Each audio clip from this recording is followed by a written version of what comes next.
Cost object, ये एक बहुत इंपॉर्टेंट टॉपिक है एग्जाम पॉइंट ऑफ व्यू से। और देखोगे ना तो कॉस्ट ऑब्जेक्ट, कॉस्ट यूनिट और कॉस्ट ड्राइवर पे बहुत बार एमसीक्यूज ऑलरेडी बन चुके हैं। सबसे पहला है कॉस्ट ऑब्जेक्ट।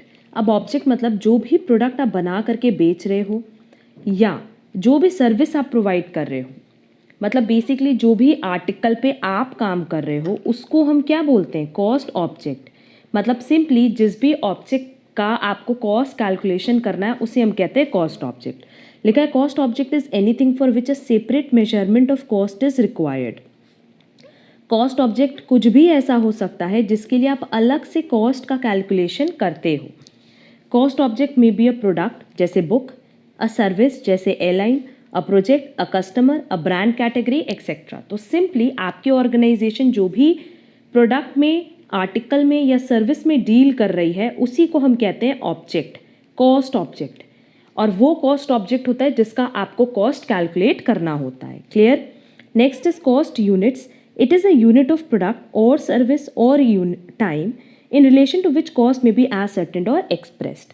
अब जैसे इफ इन केस मान लो आप बुक्स बना करके बेच रहे हो तो बुक आपके लिए क्या हो जाएगी, कॉस्ट ऑब्जेक्ट हो जाएगा। और इसका कैलकुलेशन कॉस्ट का जब भी करेंगे तो पीसेस में करेंगे, तो पीसेस क्या हो गई, कॉस्ट यूनिट।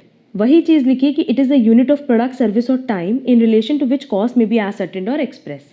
जिस टर्म में हम कॉस्ट को एक्सप्रेस करते हैं या एज सर्टेन करते हैं उसी को हम कहते हैं cost unit.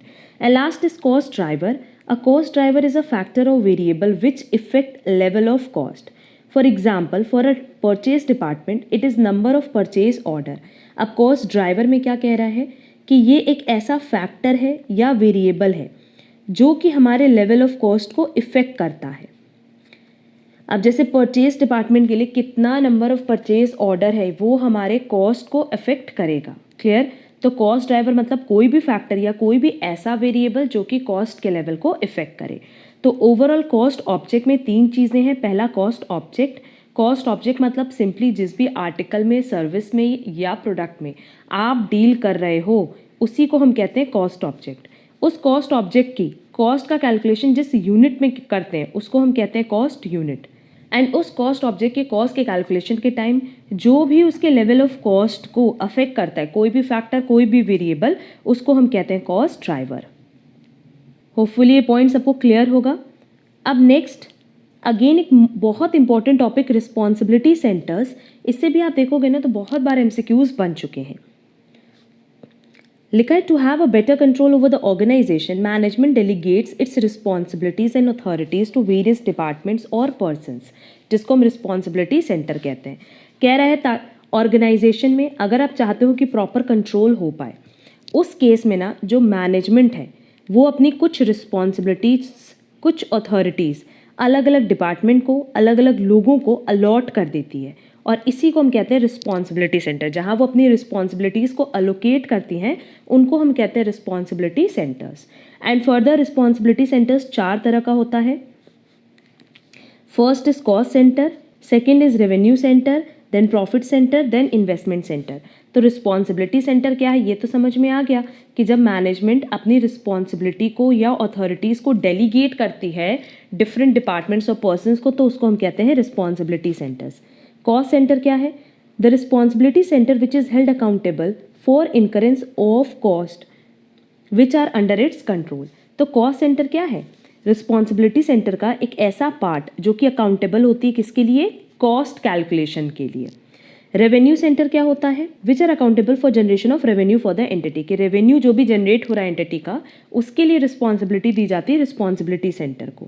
Profit centre which have both responsibility of generation of revenue and incurrence of expenditure, कि जो रेवेन्यू भी जनरेट कर रहे हैं एंड एक्सपेंडिचर जो इनकर कर रहे हैं, तो इन दोनों की रिस्पॉन्सिबिलिटी किसको मिलती है? प्रॉफिट सेंटर को, क्योंकि इसका डिफरेंस क्या आता है? प्रॉफिट आता है। And last is investment centre which are not only responsible for profitability but also has a authority to make capital investment decisions. Investment centre क्या है? इनकी रिस्पॉन्सिबिलिटी सिर्फ प्रॉफिटेबिलिटी कैसे हो इसके लिए यहाँ तक सीमित नहीं है but also has authority to make capital investment decision. पर कहाँ कहाँ कैपिटल इन्वेस्टमेंट डिसीजन लेना है, कहाँ कहाँ ऑर्गेनाइजेशन के पैसे को इन्वेस्ट करना है, वो भी कौन डिसाइड करता है? Investment centre.